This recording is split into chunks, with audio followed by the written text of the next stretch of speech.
Montana Territory, 1868. The frontier wind howled with the bitter rage of a land still wild and untamed, much like the souls who dared to stake their claim upon it. Such was the belief of Grace Vaughn, who at 22 had already learned that the Western Territories offered little room for tender sentiments. The harsh landscape had taught her to rely only on herself, to keep her heart guarded against disappointment and loss. With chestnut hair that fell in waves past her shoulders and eyes the soft green of spring prairie grass, Grace possessed a beauty that drew unwanted attention. She wore simple calico dresses with practical boots, her sleeves often rolled up from hard work at her father's medical practice. As the daughter of the only doctor in the small settlement of Whispering Pines, she had witnessed too much suffering to believe in fairy tales. The frontier breaks more than it builds, she often reminded herself, a mantra learned after watching countless patients enter their clinic with hope and leave with shattered dreams, if they left at all. Her father had taught her everything about medicine, but nothing about protecting her heart from the inevitable losses that came with caring too deeply. The morning sun cast long shadows across the floorboards of their modest clinic as Grace organized supplies. The settlement had grown over the past 3 years, bringing more work but also more tragedy. 3 patients lost in the last month alone, a minor crushed in a cave-in, a young mother to childbed fever, and an elderly homesteader to pneumonia. Grace, her father called, his voice strained with exhaustion from tending to a sick child through the night. "I need to rest. Can you manage things for a few hours?" "Of course, Father," she replied, helping the aging doctor to his feet. "There's nothing scheduled until Mrs. Peterson brings little Emma for her cough this afternoon." As her father shuffled toward his quarters at the back of the clinic, Grace returned to inventory. Medicine bottles needed organizing, bandages required rolling, and instruments awaited sterilization. The work kept her hands busy and her mind from dwelling on the emptiness that had settled in her chest years ago. The emptiness had a name once: Thomas, a young man who had promised to return after joining a cattle drive north. 2 years had passed since, and Grace had learned her lesson about frontier promises. Men came and went like the seasons, leaving women to tend broken promises and broken hearts. Better to focus on healing bodies than to risk her soul on the fleeting chance of happiness. The crash of the clinic door startled her from her thoughts. A broad-shouldered man stumbled in, supporting another who hung limply at his side, blood staining both their clothes. "Help him," the first man pleaded, his voice cracking with desperation. "My brother's been shot." Grace rushed forward, medical training overriding hesitation. "Bring him to the examination table," she ordered, already reaching for scissors to cut away the blood-soaked shirt. The wounded man couldn't have been more than 25, his handsome face pale beneath trail dust and pain. Dark blonde hair fell across his forehead, and despite his unconscious state, the strong line of his jaw and the breadth of his shoulders spoke of a life spent in physical labor. "What happened?" Grace asked, examining the angry wound in his side. "Rustlers," the standing brother explained, removing his hat to reveal similar blonde hair. "We were moving cattle when they hit us. Wes took a bullet meant for me." "Wes," Grace clarified, pressing clean cloths against the wound. "Wesley Mackenzie. I'm his brother, Caleb." Grace nodded, her focus on the injury. "The bullet's still inside. I need to remove it, but my father is resting. I'll have to do this myself." Caleb's face paled. "Can you handle that, Miss Vaughn?" "Grace Vaughn. And yes, I've assisted my father with dozens of bullet wounds." She didn't mention that she'd only led such a procedure twice before. "But I need your help. Can you stay steady?" The next hour passed in tense concentration as Grace extracted the bullet, cleaned the wound, and stitched the torn flesh. Throughout the procedure, Wesley Mackenzie never fully woke, though occasional groans and reflexive movements suggested he hovered at the edge of consciousness. "He's fortunate," Grace explained, washing blood from her hands. "The bullet missed vital organs, but he's lost considerable blood. He needs rest, proper care, and time to heal." "How much time?" Caleb asked, concern etched on his features. "Weeks, not days," she replied honestly. "Moving him any distance would risk reopening the wound or infection setting in." Caleb removed his hat, twisting the brim in his hands. "We've got a cattle drive waiting. I'm foreman, and we're already behind schedule." "Then you have a difficult choice to make," Grace said, her voice softening despite her resolve to remain detached. Your brother cannot be moved safely for at least 2 weeks. The anguish on Caleb's face spoke volumes. We'll lose everything if those cattle don't reach the railroad. Grace understood the impossible position. The frontier offered no mercy for illness or injury. Cattle needed moving, crops required harvesting, and livelihoods hung in precarious balance regardless of personal tragedy. Leave him here, she found herself saying. Father and I will care for him until you return. I couldn't impose. You can pay what you can afford, she interrupted. But he needs proper medical attention. Caleb hesitated only briefly before nodding. I'll be back in 3 weeks, for at the most. Will you send word if anything changes? Of course, Grace promised, knowing how many similar promises went unfulfilled in these territories. Men left, promising to return. Few ever did. After Caleb departed the next morning, having spent the night in a chair beside his brother's bed, Grace settled into the routine of caring for their unexpected patient.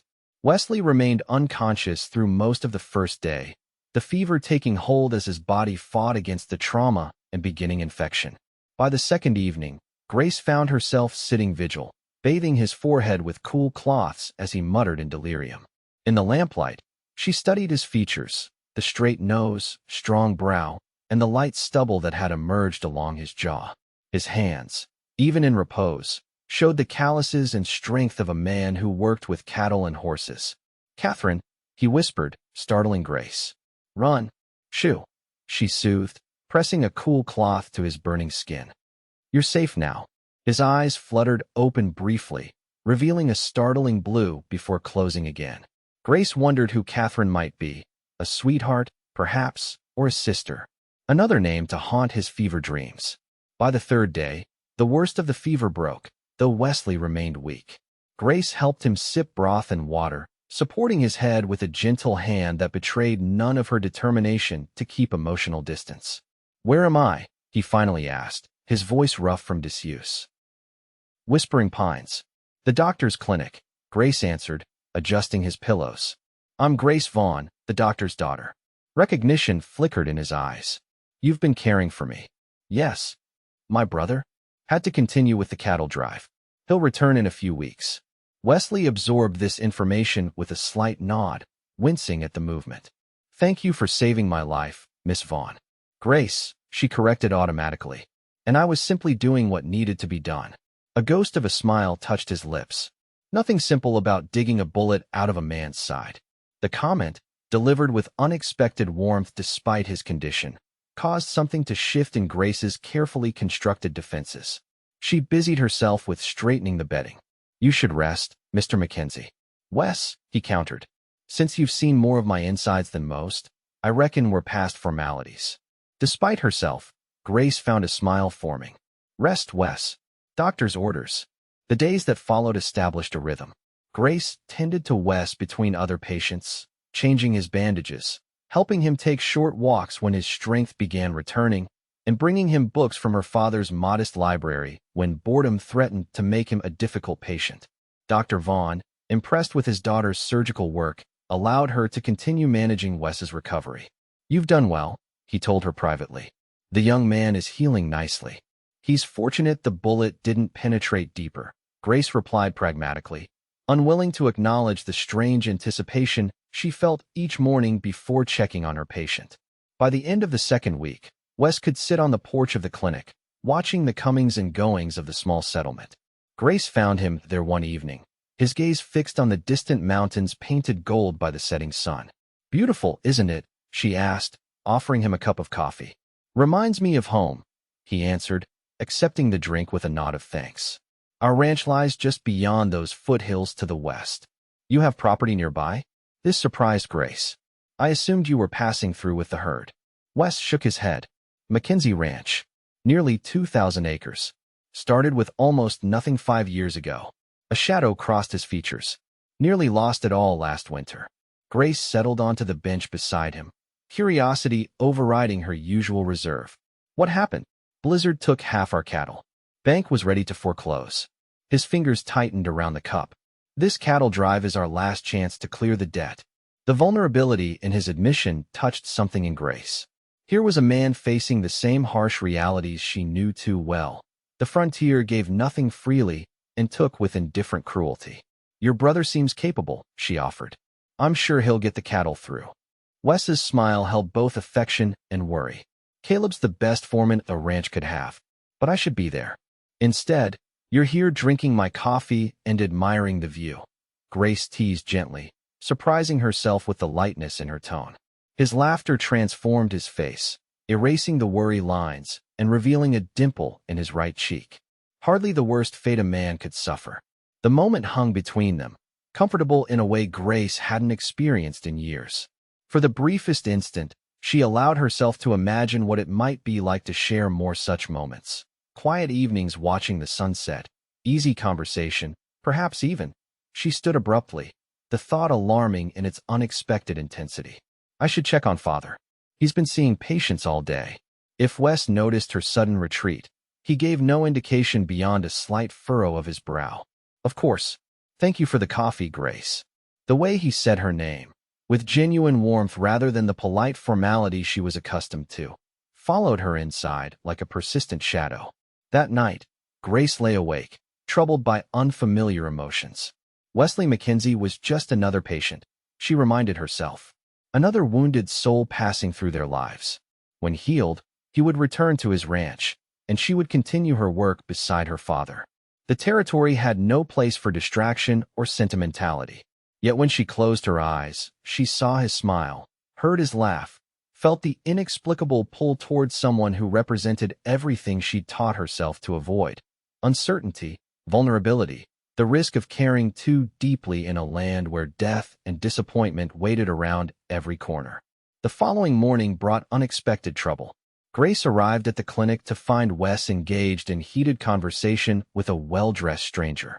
"I don't care what Harrison told you," Wes was saying, his voice tight with controlled anger. "Those water rights belong to Mackenzie Ranch, fair and square. The bank sees things differently," the stranger replied smoothly, his city clothes and Eastern accent marking him as an outsider. "With your note coming due and your brother conspicuously absent with your cattle. Is there a problem?" Grace interrupted, her protective instincts flaring at the pale tension in Wes's face. The stranger turned, a practiced smile appearing. "No problem at all, miss.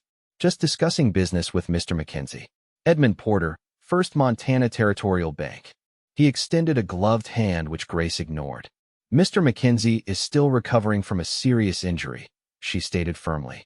"Any business can wait until he's properly healed." Porter's smile didn't reach his eyes. "Of course.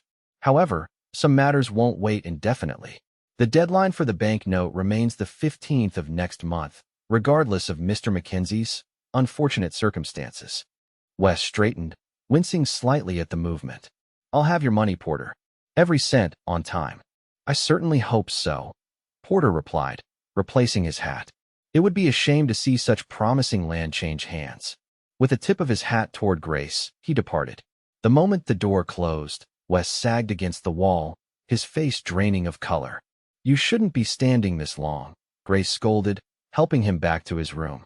"What was that about?" Wes grimaced, whether from pain or frustration, she couldn't tell. "Porter works for Harrison Banks. Man's been trying to buy out every small ranch in the territory, consolidate everything under his control. And your water rights? Creek runs through our property, controls water access for 3 neighboring ranches." Wes's jaw tightened. If Harrison gets those rights, he can force everyone else to sell for pennies. Grace helped him sit on the edge of the bed. "Your brother will make it in time with the cattle, won't he?" The silence that followed held more worry than words could express. Finally, Wes spoke. "He should, but the drive was already delayed, and now they're without me. If they miss the deadline, then we need to ensure you're well enough to help when he returns," Grace said decisively. "Which means following doctor's orders and resting." Wes caught her hand as she turned to leave. "Thank you, Grace. Not just for this," he gestured to his healing side, "but for listening. Most people in town are already betting on Harrison taking over our place." The warmth of his hand around hers sent an unfamiliar flutter through Grace's chest. "I've never been one to side with bankers and speculators," she replied, gently extracting her fingers from his grasp. That night, over a simple supper, Grace mentioned Porter's visit to her father. Harrison Banks, Dr. Vaughn mused, shaking his head. Man's ruthless. Came here 3 years ago with Eastern money and has been buying up land ever since. Not always by honest means, if rumors are to be believed. What do you mean? Her father's expression grew troubled. Convenient accidents, sudden changes in property lines, water sources mysteriously diverted. He sighed. Nothing anyone can prove, but too many coincidences for comfort. And the Mackenzie Ranch. Good land. Strategic water. Young owners without powerful connections. He met his daughter's gaze. Perfect target. Grace's appetite vanished. That's not fair. Frontier justice rarely is, my dear. He studied her with sudden intensity. You seem quite concerned about young Mr. Mackenzie's affairs. He's my patient, Grace replied, too quickly. Dr. Vaughn's knowing smile made her flush. Of course, nothing more natural than professional concern. His tone suggested he believed otherwise. Grace changed the subject, but her father's implications lingered. Was her interest in Wes's situation truly professional, or had something shifted without her permission? The question followed her through the evening as she prepared fresh bandages for the next day. The 3rd week of Wes's recovery brought dramatic improvement. The wound had closed cleanly, and though movement still caused discomfort, he could walk the length of the town without assistance. Grace found herself inventing reasons to accompany him on these excursions, explaining local landmarks, introducing him to townspeople, ensuring he didn't overtax himself. They were returning from one such walk when they encountered Porter again, this time accompanied by 2 men whose hard expressions and visible sidearms marked them as hired muscle rather than bank employees. Mr. Mackenzie, Porter called, his false joviality more pronounced. Recovered enough to sign those papers yet? Wes stiffened beside Grace. There are no papers to sign, Porter. The ranch isn't for sale. Porter's smile thinned. Perhaps you misunderstand your position. Your brother is late with the cattle drive. The deadline approaches. Mr. Banks is merely offering a generous alternative to foreclosure. The cattle will arrive in time, Wes stated, though Grace heard the undertone of worry. A gamble I wouldn't take, Porter replied. His gaze shifted to Grace, something calculating entering his expression. Miss Vaughn, isn't it? The doctor's daughter? I wonder if your father realizes how much time you're spending with our friend here. Most unusual for a respectable young lady. The implied impropriety made Grace's cheeks burn, but before she could respond, Wes stepped forward. You'll speak to Miss Vaughn with respect, he said quietly, his voice carrying a dangerous edge despite his weakened condition. She and her father saved my life when your employer's men shot me. Porter's expression flickered with momentary surprise. I'm sure I don't know what you mean. The rustlers who attacked our drive wore masks, but one had a distinctive silver watch chain. Wes's eyes narrowed. The same chain I saw on that man beside you yesterday. The accusation hung in the air, electric with tension. Porter recovered quickly, adjusting his coat with deliberate calm. Serious allegations require serious evidence, Mr. Mackenzie. I'd be careful making such claims. He nodded to his companions. Good day to you both. As they walked away, Grace released a breath she hadn't realized she was holding. You think Harrison Banks arranged to have you shot? I think those weren't ordinary rustlers, Wes replied grimly. They didn't take a single head of cattle, just opened fire when we approached. The implications chilled Grace. You need to tell the sheriff. With what proof? Wes shook his head. Sheriff Harding owes his position to town council votes, and Harrison Banks holds 3 of those seats. He ran a hand through his hair in frustration. Without Caleb and those cattle, I can't fight this. Grace felt the familiar weight of frontier injustice pressing down. This was why she guarded her heart, because caring meant suffering, and suffering was the only guarantee the territory offered. Yet looking at Wesley Mackenzie's troubled face, she found herself unwilling to retreat behind her usual walls. Something about his quiet determination, his refusal to surrender despite overwhelming odds, resonated with a part of herself she'd tried to bury after Thomas's abandonment. Then we wait for your brother, she said softly. And meanwhile, you continue healing. Wes studied her face, his blue eyes searching. Why are you helping me, Grace? You barely know me. The question caught her off guard. Why indeed? Professional duty only extended so far. Because it's right, she finally answered. And because I believe in fighting for what matters, even when the odds seem impossible. His smile and response warmed something long cold within her chest. Then we have that in common, at least. That evening, Grace found herself unable to focus on her usual tasks. Her mind kept returning to Wes, to the danger he faced, to the inexplicable connection she felt growing despite her determination to remain detached. "You're distracted," her father observed as they cleaned instruments together. The young cowboy. Grace considered denial but found herself nodding instead. "I'm worried for him. Harrison Banks seems determined to take his ranch by any means necessary. And that's all." Dr. Vaughn pressed gently. She paused, cloth suspended over a scalpel. "I don't know," she admitted. "He's different from what I expected." "Different from Thomas, you mean?" The name still carried a sting, though duller now with time. "Thomas made promises he never intended to keep. He told me what I wanted to hear. And Wesley Mackenzie doesn't promise anything," Grace realized. "He just is honest about the challenges, determined despite the odds." She set down the instrument with care. "It's foolish to even think about it. He'll leave once his brother returns." Her father's weathered hand covered hers. "The frontier takes much from us, Grace. But if we refuse to open our hearts for fear of loss, we've already surrendered before the battle begins." The wisdom struck uncomfortably close to her carefully constructed defenses. Before she could respond, a commotion outside drew their attention, voices raised in alarm, the rapid approach of horses. Grace reached the door first, pulling it open to reveal a wagon racing toward the clinic, a man frantically urging the team to greater speed. Behind it, riders followed, dust billowing from their horses' hooves. "Father," she called, recognizing an emergency. The wagon skidded to a halt before their steps. In the bed lay a man, blood soaking through hastily applied bandages. "Doc Vaughn," the driver called, jumping down. "It's Jeremy from the Hollister place." Bushwhacked on the North Road. Dr. Vaughn hurried forward, Grace at his side. Together they transferred the wounded man, a ranch hand Grace recognized from the neighboring property, to an examination table. "What happened?" Dr. Vaughn demanded, cutting away blood-soaked clothing. "Ambush," one of the riders explained, removing his hat. "Jeremy was bringing the payroll from town. 3 masked men opened fire without warning." Grace assisted her father as he examined the multiple gunshot wounds. The injuries were severe. One bullet had pierced the lung, another the abdomen. "Grace, I need chloroform and my surgical kit," Dr. Vaughn ordered, his face grim. The next hours passed in desperate work. Despite their best efforts, Jeremy Hollister's injuries proved too extensive. He died shortly after midnight, never regaining consciousness to identify his attackers.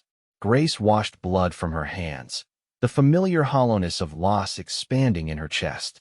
Another good man claimed by frontier violence. Another reminder of why emotional attachment was dangerous in this unforgiving land. She found Wes waiting in the hallway, his face drawn with concern. "I heard what happened," he said quietly. "Hollister Ranch borders ours to the north. You think it's connected to Harrison Banks?" Grace asked, too exhausted for pretense. "Hollister's water access comes through our creek," Wes confirmed grimly. "If our ranch falls, theirs becomes vulnerable next." The implications settled like lead in Grace's stomach. "When is your brother due back?" "4 days ago," Wes admitted, leaning heavily against the wall. "Something's wrong, Grace. Caleb should have sent word by now." The worry in his voice mirrored the growing unease in her heart. Without the cattle sale, the Mackenzie ranch would fall to Harrison Banks, and with it, potentially the Hollister property as well. How many more would suffer or die in Banks's ruthless expansion? "You need rest," Grace said, defaulting to practical concerns rather than confront the larger fears. "There's nothing to be done tonight." Wes caught her arm as she moved to pass. "Grace," he said softly, "thank you for everything." The simple gratitude, offered despite his own troubles, broke something in her carefully maintained composure. Exhaustion from the failed surgery, worry about the escalating violence, and the unexpected tenderness in Wes's eyes combined to crack her resolve.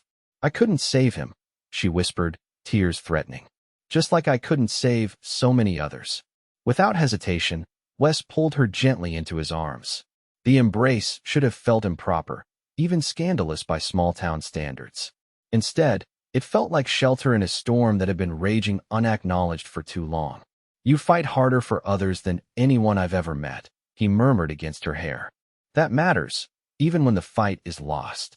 Grace allowed herself a moment of weakness, drawing strength from his steady presence before stepping back, composure regained. You should be resting. Your side is healing well, thanks to you. His smile held understanding for her retreat. Tomorrow we can figure out our next steps. Our next steps. The simple phrase carried implications that both frightened and attracted her. There was no logical reason for her to involve herself further in Wesley Mackenzie's troubles. Yet the thought of sending him to face them alone seemed impossible now. The following morning brought unexpected news. A rider from the Territorial Telegraph Office delivered a message for Wesley Mackenzie, care of Dr. Vaughn's clinic. Grace brought it immediately to Wes, who tore it open with barely contained anxiety. His expression transformed as he read, relief washing over his features. It's from Caleb, he explained. They're 3 days out. Drive delayed by flooded river crossing, but all cattle accounted for. Grace felt her own relief bloom. They'll make it before the deadline? Just barely. Wes's smile faded slightly.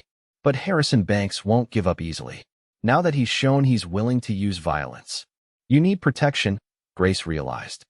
Someone to watch the ranch until your brother arrives with the men. Wes nodded grimly. I need to go back tomorrow. Prepare for their arrival. Make sure nothing else interferes.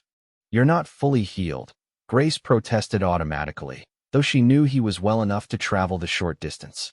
Healed enough. His gaze met hers, something unspoken passing between them. Will you come check on me in a day or two? As my doctor? The invitation carried weight beyond medical concern. Grace hesitated, aware of the precipice before her. To follow Wesley Mackenzie further into his troubles meant risking the very vulnerability she'd sworn to avoid after Thomas's betrayal. Yet the thought of not seeing him again, of retreating behind her protective walls and allowing fear to dictate her choices, suddenly seemed the greater loss. As your doctor, she agreed softly, I should ensure my patient follows proper care instructions. His smile held promise and warmth that followed her throughout the day as she helped him prepare to leave the following morning. When Wes departed at dawn, riding a horse borrowed from the livery, Grace stood on the clinic porch watching until he disappeared beyond the town limits. Her father joined her, his knowing gaze taking in her lingering attention. The young man has made quite an impression, he observed. Grace didn't deny it. He's fighting for something that matters, against impossible odds. Sounds familiar, her father replied with a gentle smile. Your mother had the same spirit. Refused to let frontier hardships break her heart, right until the end. The comparison to her mother, gone these 10 years to fever, touched Grace deeply. I always thought her optimism was what made losing her so painful, she admitted. If she hadn't loved so openly, perhaps her absence wouldn't have left such a void. Dr. Vaughn shook his head. The depth of loss matches the height of love, my dear. But would you trade the years of joy to avoid the pain of parting? The question followed Grace through her duties that day. Would she trade the memory of her mother's laughter, her gentle hands, her unfailing kindness, simply to have been spared the agony of her loss? The answer came with surprising clarity. No, never. And yet, wasn't that precisely what she'd done since Thomas abandoned her? Closed herself off from connection to avoid potential pain, thereby ensuring a different kind of emptiness? 2 days later, Grace saddled her father's mare and rode toward the Mackenzie ranch. She told herself the visit was purely professional, checking on her patient as promised. The extra care she'd taken with her appearance, wearing her best riding skirt and a blouse the same blue as her eyes, had nothing to do with Wesley Mackenzie's appreciative gaze. The Mackenzie property impressed her more than expected. The main house, though modest, showed care in its construction and maintenance. Corrals and outbuildings stood in neat order, a windmill pumped water to a stock tank, and the surrounding pastures stretched toward distant mountains. She found Wes mending a corral fence, his movements betraying only slight stiffness from his healing wound. He straightened at her approach, pleasure evident in his expression. Grace, he called, setting down his tools. I was hoping you'd come. She dismounted, suddenly shy despite her professional purpose. I promised to check your recovery. His smile suggested he understood the excuse for what it was. Of course, though I'd have welcomed your company regardless. The simple honesty of his statement disarmed her practiced reserve. Your ranch is beautiful, she said, glancing around. You've built something remarkable here. Pride and affection mingled in his expression as he surveyed his property. Started with just 50 acres and 12 head of cattle. Caleb and I worked every hour God gave us. His voice softened. Our parents died getting us west. Seemed wrong not to make something of the sacrifice. The personal revelation touched Grace deeply. They would be proud of what you've accomplished. I hope so. He gestured toward the house. Would you like to see inside? I can offer coffee, at least. The modest home reflected the same care as the exterior, simple furnishings arranged with attention to comfort and practicality. A bookshelf surprised Grace, its shelves holding volumes of history, cattle management, and several novels. You read Dickens? She asked, noting a well-worn copy of David Copperfield. Winter evenings get long, Wes admitted, setting coffee to boil on the stove. My mother taught us to value books. Said education was the one thing that couldn't be stolen or lost. Another layer revealed, another connection formed. Grace found herself sharing stories of her own mother's love of literature, how they had brought precious volumes west despite the wagon weight restrictions. The conversation flowed naturally as coffee was poured and consumed, moving from books to childhood memories to hopes for the settlement's future. Never had Grace felt so at ease with anyone outside her family, so understood without need for pretense or careful guardedness. I should examine your wound, she finally remembered, her medical purpose nearly forgotten in the pleasure of his company. Wes obliged, unbuttoning his shirt with a hint of self-consciousness that touched Grace with its unexpected modesty. The healing scar appeared clean, the surrounding skin returning to normal color without signs of infection. You're healing well, she pronounced, trying to maintain professional detachment despite the warmth of his skin beneath her fingers. Another week, and you should be able to resume normal activities. Thanks to your care, he said, his voice lower than before. Grace became acutely aware of their proximity, of the impropriety of their situation, alone in his home, her hands against his bare skin. Propriety demanded immediate withdrawal. Instead, she found herself lingering, her eyes meeting his with unspoken questions. Grace, Wes said softly, I need to tell you something. Before he could continue, the sound of approaching horses shattered the moment. Wes quickly toned his shirt, moving to the window with sudden alertness. 3 riders, he reported, expression hardening. One is Porter. Grace joined him at the window, recognizing the banker and his 2 armed companions from town. What do they want? Nothing good. Wes reached for a rifle mounted above the fireplace. Stay inside. Wes, please, Grace. His expression softened briefly. I won't provoke violence, but I need to know you're safe. Reluctantly, she nodded, watching from the window as Wes stepped onto the porch to meet the unwelcome visitors. Mackenzie, Porter called, reining his horse to a stop. Just the man I wanted to see. You're trespassing, Porter, Wes replied evenly, the rifle held casually but visibly at his side. Porter's smile didn't reach his eyes. Merely a neighborly visit. Mr. Banks was concerned about your recovery and the approaching deadline for your note. My brother returns with the cattle tomorrow, Wes stated. The payment will be made on time, as agreed. Something shifted in Porter's expression, surprise quickly masked by calculation. Tomorrow? How fortunate. Still, Mr. Banks authorized me to offer an advance payment today, should you wish to avoid any last-minute complications. At what price? Wes asked, his stance unwavering. Merely the water rights. The rest of the property would remain yours, for now. Porter's emphasis on the final words carried clear threat. Not interested. Porter's facade of civility slipped. Mr. Mackenzie, surely you understand your precarious position. Accidents happen on the frontier. Cattle drives go awry. Lone ranchers disappear. His gaze flicked toward the house. Even doctors' daughters can find themselves in unfortunate circumstances. The thinly veiled thread against Grace made Wes's knuckles whiten around the rifle. You're threatening a lady now, Porter? Have you no honor at all? Porter shrugged, merely observing the dangers of frontier life. Miss Vaughn should be more careful about her associations. From her position at the window, Grace saw the dangerous stillness that came over Wes. His next words carried deadly quiet. You will leave my property now. You will not speak Miss Vaughn's name again. And you will tell Harrison Banks that Mackenzie Ranch is not for sale. Not tomorrow. Not ever. For a tense moment, Grace feared violence would erupt. Porter's men had their hands poised near holstered weapons, while Wes stood alone, outnumbered but unwavering. Finally, Porter jerked his head in retreat. "We'll see what tomorrow brings, Mackenzie. Good day." As the riders departed, Grace rushed outside. "Wes, are you all right?" The tension in his frame eased at her presence. "I'm fine, but I don't like their interest in you, Grace." Porter's threat was clear. "I'm not afraid," she insisted, though her racing heart suggested otherwise. Wes studied her face, conflict evident in his expression. "You should return to town. It's safer there. And leave you alone when those men might return." Grace shook her head firmly. "I won't be driven away by threats." Their standoff lasted only moments before Wes's resolve crumbled. "Stubborn woman," he murmured, but the words carried affection rather than censure. "At least stay until sunset. I'd feel better knowing you reached town before dark." The compromise seemed reasonable, though Grace found herself wishing for reasons to extend her visit further.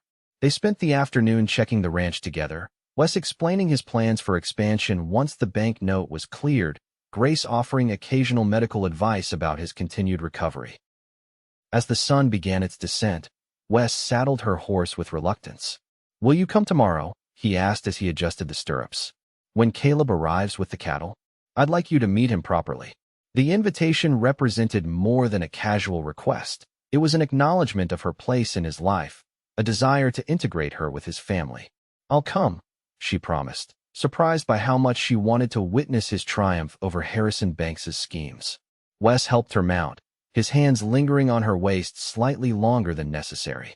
"Grace," he began, the same serious tone from earlier returning. "What I wanted to tell you before we were interrupted." She waited, heart inexplicably racing despite her attempts at composure. "These past weeks have shown me something I didn't expect to find after taking a bullet," he continued, his blue eyes earnest in the fading light. "You've reminded me that there's more to fight for than land and cattle." The words touched something long dormant in Grace's heart. "Wes, let me finish," he interrupted gently. "I know you've been hurt before. I see the walls you've built. But I want you to know that when this business with the bank is settled, I'd like to court you properly, if you'll allow it." The directness of his declaration left no room for misunderstanding or false promises. This was no fleeting compliment or casual flirtation, but a statement of honest intention. "I've learned not to trust frontier promises," Grace admitted, her defenses weakening under his steady gaze. "Men say what they need to get what they want." "Then don't trust my words," Wes replied. "Trust what you've seen. Judge me by actions, not promises." The simplicity of his answer disarmed her final resistance. What had Wesley Mackenzie's actions shown? Courage in facing overwhelming odds. Integrity despite temptation to compromise. Gentleness beneath frontier strength. "I'll come tomorrow," she repeated softly, the words carrying acceptance of more than just his invitation. The smile that broke across his face warmed her through the cooling evening air. "Ride safely," he said, stepping back from her horse. "I'll be watching until you're out of sight." True to his word, when Grace glanced back from the rise that would take her from view, Wes remained standing where she'd left him, his tall figure silhouetted against the sunset-painted ranch house. Her father was waiting when she returned, concern evident in his expression. "I was about to send Sheriff Harding looking for you," he said, helping her dismount. "I'm sorry for worrying you," Grace replied. "Tom got away from me." Dr. Vaughn's knowing look suggested he understood exactly what, or rather who, had distracted his daughter. "And young Mr. Mackenzie's recovery?" "Progressing well," she answered, unable to prevent the smile that accompanied her assessment. "His brother returns tomorrow with the cattle. Just in time to save the ranch, I hope." "Yes, but—" Grace hesitated, concern returning. "Father, I'm worried. Harrison Banks's men made threats today, not just against Wes, but against you," her father finished, his expression darkening. "That crosses a line even for Banks. They'll be desperate tomorrow when the cattle arrive," Grace continued. "What if they try something more direct?" Dr. Vaughn considered this with gravity. "Sheriff Harding should be informed, regardless of his connections to the town council. Wes doesn't trust him." "Perhaps not, but a public statement creates witnesses and accountability." He squeezed her shoulder reassuringly. "We'll go together in the morning." Sheriff Harding listened to their concerns with professional attention the following morning, though his expression remained skeptical. Accusations against Mr. Banks are serious matters, he noted, making minimal notes in his ledger. Without direct evidence of wrongdoing. The threat against my daughter was witnessed and clear, Dr. Vaughn interjected firmly. As a respected member of this community, I expect you to take this seriously, Sheriff. Harding's demeanor shifted slightly under the doctor's stern gaze. Of course, Dr. Vaughn. I'll speak with Mr. Porter about his inappropriate comments. And I can spare a deputy to ride out to Mackenzie Ranch this afternoon when the cattle arrive. He closed his ledger with finality. Will that suffice?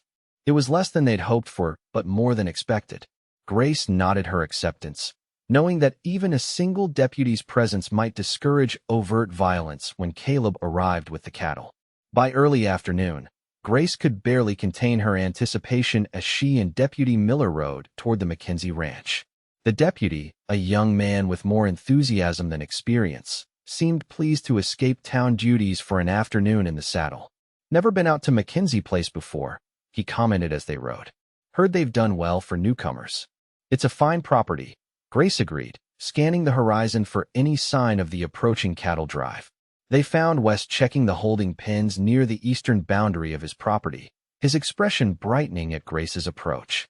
You came, he called, the simple statement carrying deeper meaning between them. As promised, she replied, dismounting. This is Deputy Miller.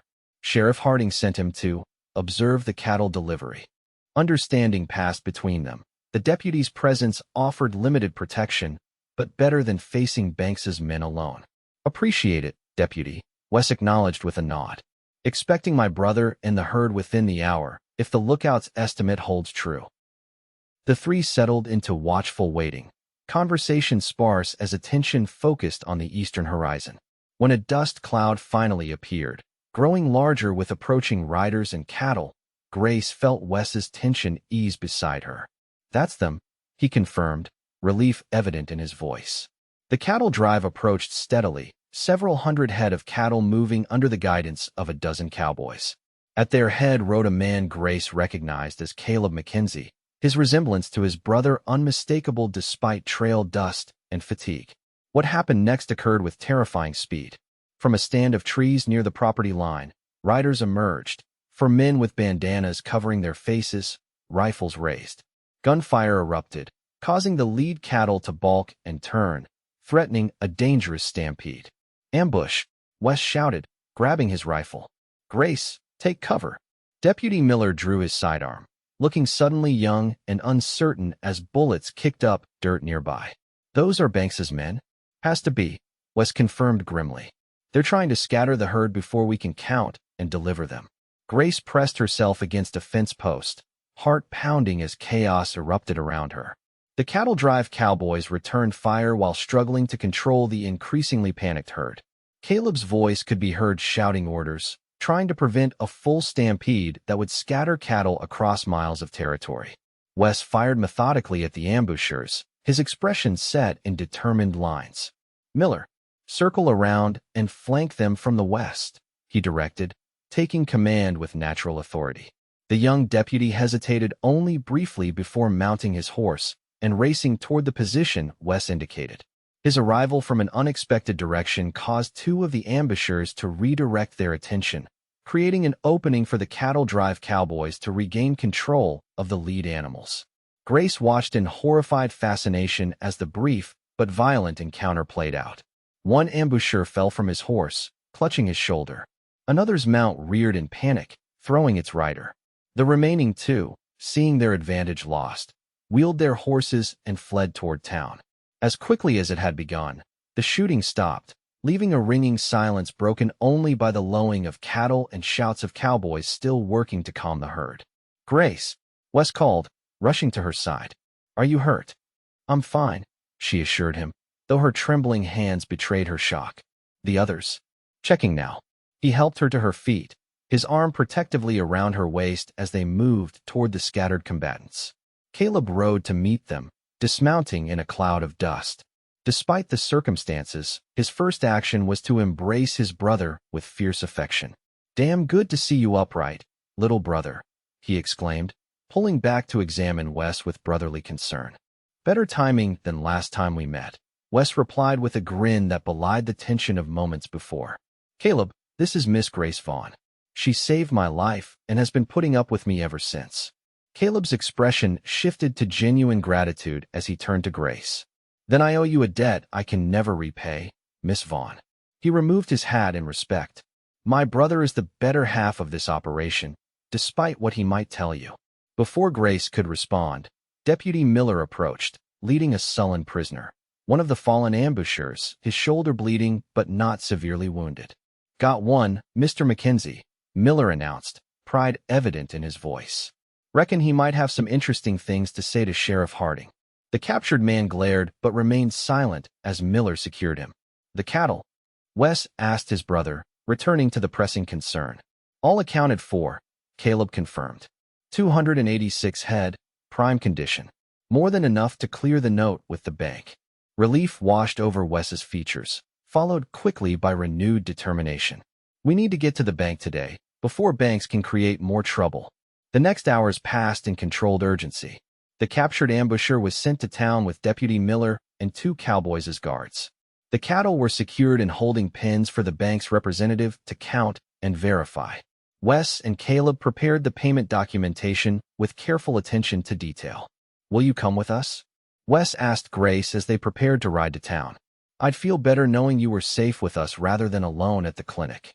The protective concern in his voice warmed her despite the lingering tension. "Of course. Father would want to know what happened anyway." The small procession that entered town drew considerable attention. The Mackenzie brothers riding at the front with Grace, followed by 4 trail-hardened cowboys as witnesses and protection. They headed directly for the Territorial Bank, where a nervous teller summoned Porter immediately. The banker's composure faltered momentarily at the sight of the determined group. "Mr. Mackenzie, I wasn't expecting you until tomorrow." "The cattle arrived today," Wes stated flatly, "despite the ambush your men arranged." Porter's face paled slightly. "I don't know what you're talking about." "One of your hired guns is currently explaining everything to Sheriff Harding," Caleb interjected. "But that's a separate matter. We're here to settle the note, in full, as agreed." Porter glanced toward the bank's rear office, clearly wishing for instruction from his absent employer. Finding none, he straightened his waistcoat with an attempt at dignity. "Of course. If you'll follow me, we can process the transaction." The payment process proceeded with meticulous attention from both sides. When the final documents were signed and the bank draft accepted, Porter handed over the cleared note, indeed with poorly disguised resentment. "Mackenzie Ranch is officially clear of all encumbrances," he pronounced formally. "Though I expect Mr. Banks will be disappointed to hear of this outcome." "Mr. Banks's disappointment is of no concern to us," Wes replied, carefully folding the precious documents. "But his illegal activities will be of great interest to the territorial marshal."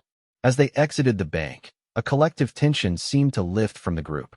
Caleb clapped his brother on the shoulder with genuine pride. "Never doubted you for a minute," he declared, though his relieved expression suggested otherwise. "Liar," Wes laughed, the sound carrying a freedom Grace hadn't heard before.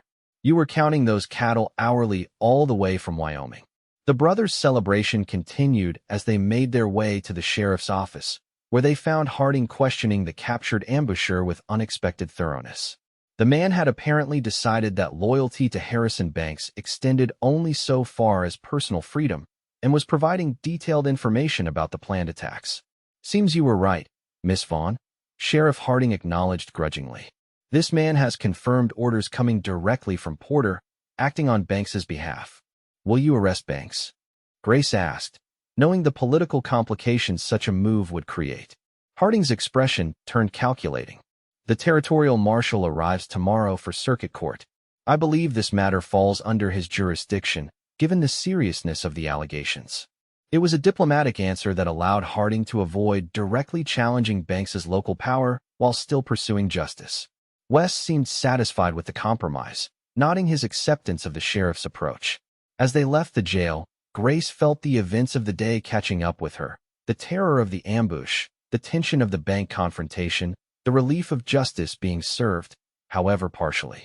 Wes must have noticed her fatigue, for his arm came gently around her waist, supporting her as they walked. "I should get you home," he said softly.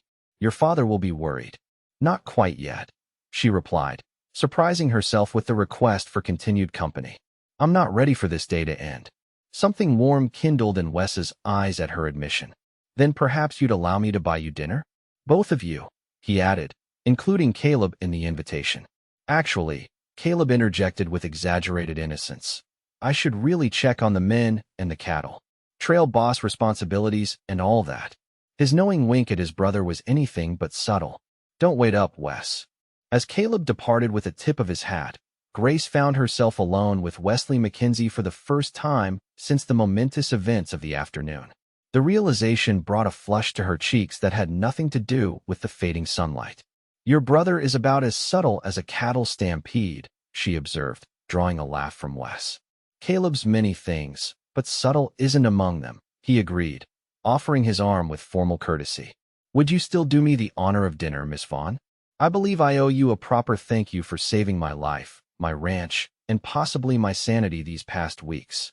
The gesture and words, playfully formal, yet underlaid with genuine feeling, melted the last of Grace's reservations. She placed her hand on his offered arm, the simple contact sending warmth through her despite the cooling evening air. I would be delighted, Mr. Mackenzie. They chose the small hotel restaurant, the only establishment in Whispering Pines that offered private tables and something approaching fine dining. The proprietor, Mrs. Whitaker, seated them by the window with a knowing smile that suggested town gossip had already connected the doctor's daughter with the handsome rancher. Over surprisingly decent beefsteak and potatoes, they shared the day's events from their perspectives, gradually shifting to lighter topics. Books they both enjoyed, memories of childhood, dreams for the future. Never had conversation flowed so easily for Grace, as if they had known each other for years rather than weeks. What will you do now? She asked as they lingered over coffee. With the ranch secure? Wes considered the question thoughtfully. Expand, if possible. The land adjoining our western boundary would double our grazing capacity. His expression softened. Build a proper home, eventually. The current house was meant to be temporary, but survival took priority over comfort. It seemed perfectly comfortable to me, Grace offered, remembering the simple but welcoming interior. For two bachelor ranchers, perhaps, Wes replied, his gaze holding hers with meaningful intensity. But a man might hope for more someday. A real home. Family. The implication hung between them, neither advancing nor retreating from the possibility his words suggested. And you? Wes asked gently. Will you continue working with your father forever? Or do you have other dreams? The question caught Grace unprepared. She had long ago resigned herself to a future of medical practice alongside her father, eventual spinsterhood, and service to the community. The possibility of alternatives had seemed closed after Thomas's abandonment. I love medicine, she began slowly. Helping others, easing suffering when possible. But sometimes I wonder if there could be more. A balance between duty and personal happiness. There should be, Wes said simply. You deserve both, Grace. The directness of his statement, delivered without flattery or artifice, touched her deeply. This was the difference in Wesley Mackenzie that had gradually dismantled her defenses, his honest recognition of her as a complete person with desires and dreams beyond what frontier society typically allowed women. Their evening ended with a slow walk to the clinic, the stars emerging in brilliant clarity above the small town. At the door, Wes paused, taking both her hands in his with gentle reverence. Grace, he began, voice low and earnest in the gathering darkness. Today could have ended very differently. When those bullets were flying, all I could think was that I might never get the chance to tell you what's been growing in my heart these past weeks. Grace's pulse quickened, her carefully constructed defenses against such declarations crumbling under the weight of her own answering feelings. When I took that bullet, Wes continued, I thought I was fighting for land and legacy. But recovering here, knowing you, has shown me something far more valuable worth fighting for. He released one hand to gently touch her cheek. I'm falling in love with you, Grace Vaughn. I know it's too soon to expect you to return those feelings, but I need you to know that my heart belongs to you, whether you choose to claim it or not. The declaration, so honestly delivered without expectation or demand, broke the final barrier around Grace's heart. The tears she had held back through frontier hardships, professional struggles, and personal disappointments flowed freely now, not from sorrow, but from the overwhelming relief of finding safe harbor after years adrift in emotional isolation. "Wes," she whispered, leaning into his touch. "I've been so afraid to trust, to believe that anything lasting could survive out here." "I know," he murmured, understanding in his eyes. "The frontier takes more than it gives, most times. But sometimes, Grace, sometimes it gives something precious in return for all it demands." His thumb gently wiped away a tear. "Like bringing me to your clinic with a bullet in my side, so I could find the woman who would heal more than just the wound." The poetry of his words, unexpected from a practical rancher, drew a watery laugh from Grace. "That's quite romantic for a cowboy." His answering smile carried both humor and tenderness. "Don't tell the hands. They think I'm entirely concerned with cattle prices and fence repairs." The moment hovered between them, balanced on the edge of new possibility. Grace made her decision, stepping fully into the future she had feared to imagine. "I believe," she said softly, raising her hand to mirror his touch against his cheek, "that I am falling in love with you too, Wesley Mackenzie." The joy that transformed his features at her words was worth every risk, every fear conquered. Slowly, giving her every opportunity to withdraw, Wes leaned forward until his lips met hers in a kiss that held both reverent tenderness and promising warmth. When they finally parted, breathless and smiling, the night seemed filled with possibility rather than frontier threat. "May I call on you tomorrow?" Wes asked, reluctant to end their evening despite propriety's demands. "I would be disappointed if you didn't," Grace replied honestly, newfound courage allowing her to voice her desires without reservation. His smile in response could have lit the darkened street. "Until tomorrow, then." He raised her hand for one final kiss before stepping back. "Sweet dreams, Grace." "They will be," she promised, holding his gaze until he finally turned to leave, looking back twice before disappearing into the night. Inside, Grace found her father waiting in his study, pretending absorption in a medical journal, though his knowing smile suggested he had been watching for her return. "I gather young Mr. Mackenzie's cattle arrived safely?" he inquired, setting aside his reading. "Yes," Grace confirmed, settling into the chair opposite him. "And Harrison Banks's schemes have been exposed. The territorial marshal arrives tomorrow to investigate." "Excellent news," Dr. Vaughn nodded. "And is there perhaps other news you might wish to share? Regarding your personal feelings toward our recently recovered patient." The directness of the question might once have flustered Grace into denial. Now, filled with the warmth of newfound honesty and possibility, she simply smiled. "Wes has asked permission to court me properly," she acknowledged. "And I've accepted." Her father's expression softened with genuine pleasure. "He's a good man, Grace. Honorable, hard-working, and clearly smitten with my brilliant daughter." He leaned forward to take her hand. "Your mother would have approved wholeheartedly." The mention of her mother brought fresh tears to Grace's eyes. "I've been afraid for so long," she admitted. "After Thomas left, I convinced myself that love was too dangerous out here, that caring deeply only ensured greater pain when the frontier inevitably took it away." A reasonable fear, her father acknowledged, but an incomplete understanding. He squeezed her hand gently. "The frontier takes, yes, but it also forges stronger bonds precisely because of those challenges. What you and Wesley might build together won't be fragile, Grace. It will be tempered by the very hardships that threaten to break you separately." The wisdom resonated with what she had already begun to understand through her growing feelings for Wes. Their connection hadn't formed despite frontier difficulties, but through them, each challenge revealing character, courage, and compatibility that might have remained hidden in easier circumstances. The following weeks transformed Whispering Pines and the lives of its inhabitants. Harrison Banks fled the territory ahead of the marshal's investigation, leaving Porter to face charges alone.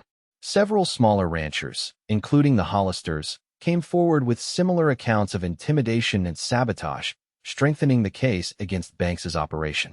Wesley Mackenzie courted Grace Vaughn with the same determined attention he brought to building his ranch.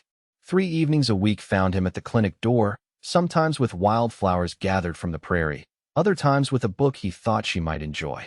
Sundays after church often included rides across his expanding property, Wes pointing out improvements and asking Grace's opinion on future plans. By the first snowfall, their courtship had become the settlement's favorite topic of gentle gossip. When Wes finally proposed properly, kneeling before Grace on Christmas Eve with his grandmother's ring and heartfelt promises of partnership and devotion, no one expressed surprise. Only delight at the official confirmation of what everyone had long assumed inevitable. Their spring wedding drew attendance from 3 counties. The ceremony performed by the circuit-riding minister in a flower-decorated church. Grace wore a cream silk dress ordered from Denver. Wes a new suit that made him look so handsome, she momentarily forgot her carefully rehearsed vows. Dr. Vaughn gave his daughter away with proud tears, while Caleb stood beaming beside his brother as best man. When the minister pronounced them husband and wife, Wesley Mackenzie kissed his bride with such tender reverence that several older ladies dabbed at their eyes with handkerchiefs. The celebration continued well into the evening at the Mackenzie Ranch, where the newly expanded main house welcomed guests with warmth and hospitality that would become its hallmark in years to come. As lanterns were lit against the gathering dusk, Wes led Grace away from the festivities to the quiet of the front porch.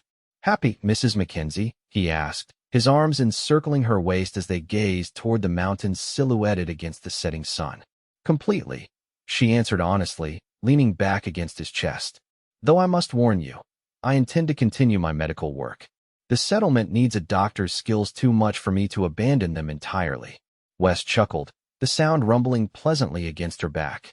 "I'd expect nothing less. We'll set up a proper surgery room in the East Wing, close enough for emergencies, but separate enough to keep our home private." The thoughtful solution, offered without hesitation, confirmed yet again why she had fallen so deeply in love with this man. Wesley Mackenzie saw her completely. Healer, woman, partner, and embraced all aspects with equal respect and admiration. "I love you," she whispered, turning in his arms to face him. "For seeing me truly, for never asking me to be less than I am." His kiss held promise of passion to come later in their wedding night, yet remained gentle enough for public propriety. "I love all that you are, Grace. Your compassion, your courage, your stubborn determination to help others despite risk to yourself." Music from the celebration drifted around them as they stood wrapped in each other's arms, the vast Montana sky darkening to reveal first stars above their home. Tomorrow would bring new challenges, a ranch to build, patients to heal, perhaps eventually children to raise in this beautiful, dangerous land. But for the first time since childhood, Grace faced the frontier's uncertainties without fear. Whatever came, they would face it together. Her healing hands joined with his steadfast heart, creating something stronger than either could build alone. "My heart belongs to you forever," Wes murmured against her hair, echoing the vow he had first made when fever broke and he awakened to find her caring for him. "Through whatever the frontier brings." "And mine to you," Grace answered, the words not a surrender but a triumphant claiming of the love she had once feared to seek. Forever. Above them, the stars of the Montana night bore witness to their promise. 2 souls who had found in each other not merely survival, but the reason survival mattered. In a land that offered no guarantees, they had forged the strongest bond of all, love tempered by challenge, strengthened by shared purpose, and destined to weather whatever storms the frontier might bring.